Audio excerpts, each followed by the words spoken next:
atteindre un opposant sur des faits qui n'existent pas, qui ne sont pas établis. Et c'est pourquoi nous considérons que, et nous continuons à appeler tous les Sénégalais à se mobiliser. Comment est-ce qu'un tribunal peut faire face à une partie civile qui vous étale des mensonges et des contradictions? Les vidéos sont là qui font lésion, où cette partie civile disait détenir des preuves irréfutables sur son téléphone portable. Ni à l'instruction, ni à l'enquête de gendarmerie, encore moins à l'audience, elle n'a pu produire cela.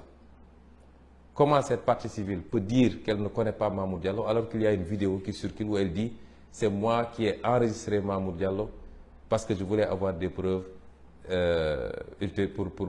pour la suite ». Comment cette partie civile peut avoir déclaré avoir été enceinte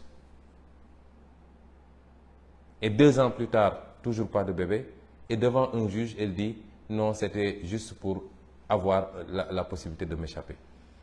Et enfin, la liste est encore longue, on peut encore sortir, mais comment une partie civile peut reconnaître devant un juge que les audios qui ont été présentés par un témoin, dans lesquels elle disait nommément elle disait carrément que c'était un complot ourdi par Mamour Diallo, qui lui a promis des choses. À la question, est-ce que vous reconnaissez votre voix dans cet audio-là? Et est-ce que vous les validez? Elle dit oui, mais je le faisais juste pour m'amuser et pour tromper les gens. Quelle crédibilité peut-on accorder à une partie civile qui ment à tout le monde, qui a accusé tout le monde, y compris ses avocats, beaucoup de personnalités de la République? Comment est-ce que la République du Sénégal, la justice sénégalaise peut s'abaisser à ce niveau-là pour dire soi-disant qu'ils organisaient ce procès? Simplement parce qu'il faut atteindre Ousmane Sonko. Voilà là où nous en sommes. Et c'est cela que nous voulions éviter au Sénégal. Parce que le Sénégal ne mérite pas ce spectacle-là. Beaucoup de manipulations depuis hier. Une certaine presse, mais qui ne nous surprend pas, notamment le journal L'Observateur, qui va jusqu'à pervertir les déclarations des témoins, dont les témoins clés. Hier, tous les témoins ont été à décharge. Tous. Et ils sont allés fabriquer un témoin qui n'a été là ni à la phase d'enquête de la gendarmerie, ni à la phase d'instruction. À la dernière minute, lors du procès, on nous sort un témoin que personne ne connaît pour raconter des histoires. Tous les autres témoins ont témoigné à décharge. Et surtout les témoins clés. Parce que dans ce dossier, qui est témoin clé? C'est le gynécologue. C'est celui qui a fait l'enquête préalable. C'est l'employeur. C'est l'autre masseuse. C'est ça les témoins clés. Et tous ces témoins clés ont témoigné à décharge. Pas parce qu'ils veulent être avec Ousmane Sonko, parce que je ne les connaissais pas jusqu'à cette période-là. Et tous sont des proches plutôt de la partie civile. Comment un juge peut, sur un dossier comme ça, imaginer une fraction de seconde aller condamner Ousmane Sonko? Et voilà où on en est. Et c'est pourquoi, malgré toute la manipulation médiatique, le peuple sénégalais n'est pas dupe et comprend ce qui est en train de se passer. Et c'est à ce même peuple sénégalais que je lance un appel. Ils vont chercher toutes sortes de parades pour trouver ne serait-ce qu'un petit prétexte pour essayer de condamner Ousmane Sonko. Ce procès a déjà été fait par le peuple sénégalais. Le président Macky Sall veut nous faire croire que quand il mord, il ne lâche que quand ça coupe. Il ne doit pas avoir plus de détermination que nous. Ou alors on n'aurait pas la vérité avec nous. Il ne doit pas être plus déterminé que nous. Ni lui, ni son groupe de comploteurs, encore moins sa succursale politique, qui passe tout son temps à insulter, du matin au soir, à essayer de dénigrer, de jeter l'opprobre sur les gens. Je l'avais dit, je maintiens mon gatsa, œil pour œil, dent pour dent, parce qu'ils ne sont pas plus nombreux que nous dans ce pays. Ils ne sont pas plus déterminés. Nous n'avons pas à fléchir devant Macky Sall, parce qu'il n'est pas dans le vrai. Et on lui a donné toutes les opportunités possibles pour comprendre que la voie qu'il s'est choisie est sans issue. Mais apparemment, il n'en fait qu'à sa tête. Parce qu'il croit qu'il a la police, la gendarmerie et quelques magistrats, il peut faire ce qu'il veut. Je vous ai toujours dit que je suis prêt au sacrifice ultime. Ce n'est pas pour autant qu'ils vont essayer de m'assassiner pour dire c'est lui qui avait dit qu'il serait. Donc il s'est tiré une balle. Non, je ne suis pas suicidaire. Je sais ce que ça veut dire dans ma religion. Mais je me battrai avec tous les moyens qui sont à ma disposition contre l'injustice. Et j'appelle tous les Sénégalais à se mobiliser à nos côtés. Parce que si Macky Sall arrive à ses fins avec Ousmane Sonko, mais rien ne le retiendra plus dans ce pays. Et vous le savez, ce sera la dictature totale.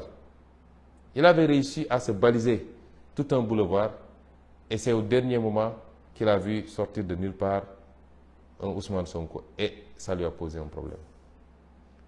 Et donc, j'en appelle à tous les Sénégalais, la jeunesse particulièrement, parce que c'est votre victoire qu'on va vous voler. C'est la possibilité que vous avez, plus que toute autre génération antérieure, de prendre votre destin en main, de prendre votre pays en main et de prendre votre continent en main. C'est ça qu'on veut vous voler. Et c'est le même système qui veut aujourd'hui vous voler ça.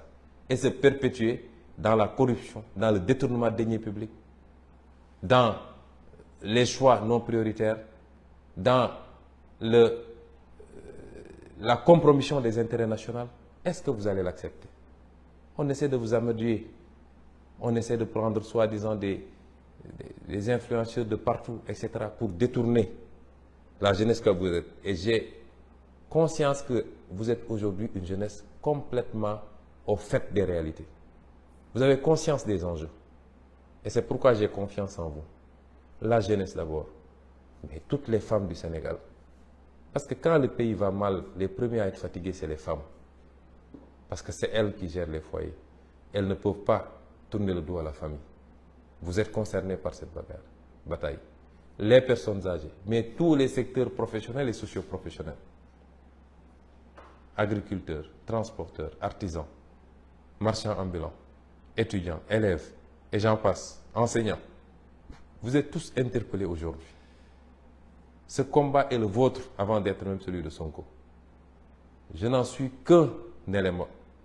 Et notre rôle, c'était de gagner le pari de la conscientisation. Et je pense que vous êtes tous conscients maintenant des enjeux. Nous sommes à 8 mois de la fin de cette première partie de notre parcours. Parce qu'à partir de 2024, s'il plaît à Dieu, nous ouvrons une autre page qui nécessitera l'engagement, la détermination, le patriotisme de chacun et chacune d'entre vous. Ne laissons pas passer cette occasion, parce que nous le regretterions tous. Ne laissons pas passer cette occasion, quelquefois par,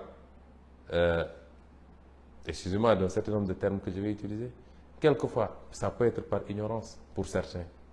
Pour d'autres, c'est parce qu'on a peur de grenades lacrymogènes ou qu'on nous prenne, etc. Mais nous sommes un grand peuple. Macky Sall ne peut pas tous nous emprisonner, encore moins nous tuer. Il n'ose même pas le faire. Donc, ce que vous devez savoir, à chaque fois qu'il y a une victime, la pression s'accroît sur Macky Sall. Au niveau intérieur d'abord, mais au niveau international. À chaque fois qu'il fait des prisonniers politiques, la pression s'accroît sur lui. Continuons à lui mettre cette pression-là, parce qu'il n'a même pas de place pour nous emprisonner tous. Et encore moins oser nous tirer dessus tous tant que nous sommes pour faire un massacre à grande échelle. Et c'est pourquoi je réitère mon appel à chacun et à chacune d'entre vous. Je rendrai hommage à des femmes. On a utilisé une femme pour mettre ce pays dans la situation où il est. Mais des femmes ont montré énormément de dignité. Et je veux citer Mme Ndeye Khady Ndiaye. Je la donne en exemple à tout le peuple sénégalais. Et nous devons tous la soutenir. Tout Sénégalais qui peut la soutenir n'a qu'à la soutenir. Elle est l'exemple de la dignité humaine. Elle a failli perdre un bébé à cause de cette affaire. Et maintenant, on lui fait prendre des risques sur encore un bébé à cause de cette affaire-là. Et malgré tout, elle reste stoïque. Elle aurait pu encaisser énormément d'argent qu'on lui a proposé. On aurait pu céder aux menaces. Elle a fait l'objet d'attaques physiques. Son mari a été attaqué par des nervis. Mais elle est restée digne. Je veux lui rendre un vibrant hommage. elle a donné un exemple à tous les Sénégalais, hommes, femmes, tout le monde. Elle ne doit pas être plus digne que nous. Et c'est pourquoi nous devons gagner ce combat-là. Voilà le message que je voulais vous délivrer en vous donnant rendez-vous à Dakar, s'il plaît à Dieu, parce que à partir de demain ou au plus tard après-demain, je ferai route vers Dakar et j'appelle tous les Sénégalais conscients des enjeux, tous les Sénégalais qui ont décidé de refuser la dictature rampante de Macky Sall, tous les Sénégalais qui ne peuvent pas accepter que notre projet soit compromis sur des bases telles que ce qui est en train de se passer, je leur lance un appel, je les convie à se mouvoir vers Dakar, parce que s'il doit y avoir bataille finale, elle se fera à Dakar. Je vous remercie.